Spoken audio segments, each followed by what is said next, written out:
قرآن پاک میں سورۃ البقرہ میں اللہ نے ایک واقعہ بیان کیا ہے۔ بنی اسرائیل میں ایک شخص تھا،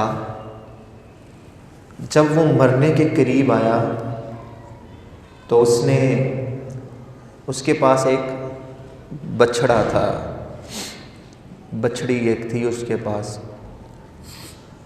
اس نے اسے جنگل میں چھوڑ دیا اور اس کو اللہ کی سپرد کر دیا اور کہا کہ اے اللہ، میرا ایک بچہ ہے جو ابھی چھوٹا ہے، جب وہ بڑا ہو جائے گا تو یہ امانت تو میرے بیٹے کو واپس لوٹا دینا، ابھی میں اس امانت کو تیرے سپرد کرتا ہوں۔ باپ کا انتقال ہو گیا، بیٹا بڑا ہوا تو وہ بڑا ہی نیک طبیعت کا نوجوان تھا۔ اس نے اپنی رات کو 3 حصوں میں تقسیم کر رکھا تھا۔ رات کے ایک حصے میں وہ عبادت کرتا، ایک حصے میں آرام کرتا اور ایک حصے میں اپنی ماں کی خدمت کرتا۔ پھر جو اس کی کمائی ہوتی، دن میں جاتا جنگل میں لکڑیاں کاٹ کے لاتا اور بازار میں جا کے اسے بیچ دیتا۔ جو کمائی حاصل ہوتی اس کو بھی 3 حصوں میں بانٹ لیتا، ایک حصہ اپنی ذات پہ خرچ کرتا، ایک حصہ اللہ کے راستے میں دے دیتا اور ایک حصہ اپنی ماں پر خرچ کرتا۔ جب وہ بڑا ہوا تو ماں نے کہا، بیٹا تیرے باپ نے تیرے لیے جنگل میں ایک گائے چھوڑی ہے، تو جا اللہ سے جا کے عرض کر تو وہ گائے تجھے مل جائے گی۔ قرآن کہتا ہے وہ شخص جنگل میں گیا تو گائے وہاں پہ موجود تھی۔ گائے لے کے گھر میں آیا تو ماں نے کہا، بیٹا ایسا کر، اس گائے کو بازار میں لے جا اور اس کو 3 دینار میں بیچ دینا، لیکن ایک بات کا خیال رکھنا کہ بیچنے سے پہلے میرے ساتھ مشورہ ضرور کرنا۔ گائے لے کے بازار میں پہنچا، ایک فرشتہ انسانی شکل میں حاضر ہوا، کہنے لگا کہ اس گائے کی کتنی قیمت ہے؟ کہا کہ 3 دینار میں نے بیچنی ہے۔ فرشتے نے کہا میں تجھے 6 دینار دیتا ہوں، لیکن اپنی ماں سے مشورہ نہ کرو، مشورے کے بغیر ہی بیچ دو۔ اس نے کہا نہیں، میں ایسا نہیں کر سکتا، مجھے آپ دگنی قیمت دے رہے ہیں، لیکن مشورہ میں نے ماں سے وعدہ کیا ہے، مشورے کے بغیر میں نہیں بیچوں گا۔ گھر پلٹ کے آیا، آ کے ماں کو ساری کہانی سنائی۔ ماں نے کہا، بیٹا مجھے لگتا ہے کہ شاید وہ کوئی فرشتہ تھا جو تیری آزمائش کر رہا تھا، اب اگر دوبارہ وہ تجھے ملے نا تو اس سے ہی پوچھ لینا کہ یہ گائے کتنے دینار میں بیچنی چاہیے۔ اگلے دن دوبارہ بازار گیا، دوبارہ فرشتہ آیا اور آ کے کہا کہ گائے بیچتے ہو؟ تو اس نوجوان نے کہا کہ مجھے لگتا ہے آپ فرشتے ہیں، مجھے آپ بتا دیں کہ میں اس کو کتنے داموں میں بیچوں۔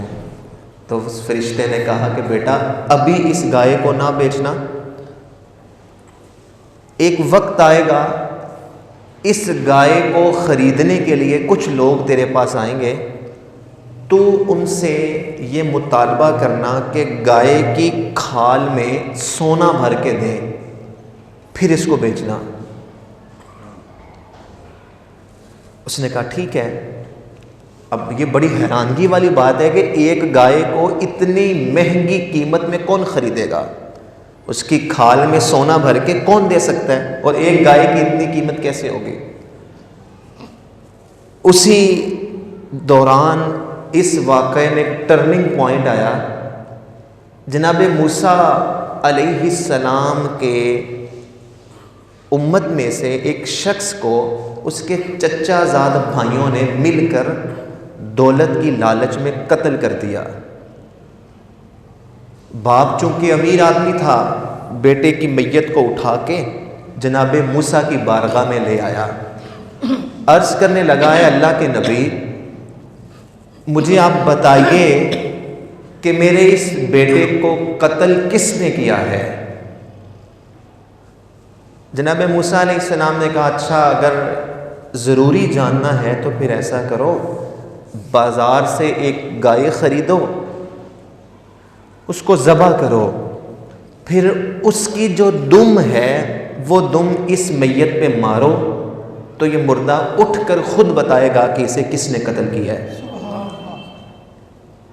اب سادہ سی بات تھی، کوئی بھی گائے لاتے اور ذبح کر لیتے، لیکن انہوں نے آگے سے سوال کرنا شروع کر دیے۔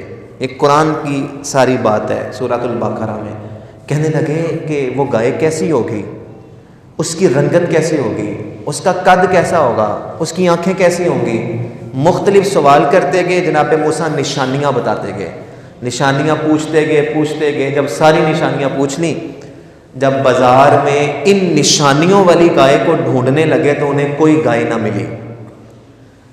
علاقہ چھوڑ کے دوسرے علاقے میں پہنچے تو جب وہ نوجوان شخص اپنی گائے لے کے کھڑا تھا تو وہ ساری نشانیاں اس گائے میں موجود تھیں۔ تو اس سے کہا کہ یہ ہمیں گائے چاہیے، ہمیں بیچ دو۔ بیٹے نے کہا کہ میں تو اس کے عوض کھال میں سونا بھر کے لوں گا پھر بیچوں گا۔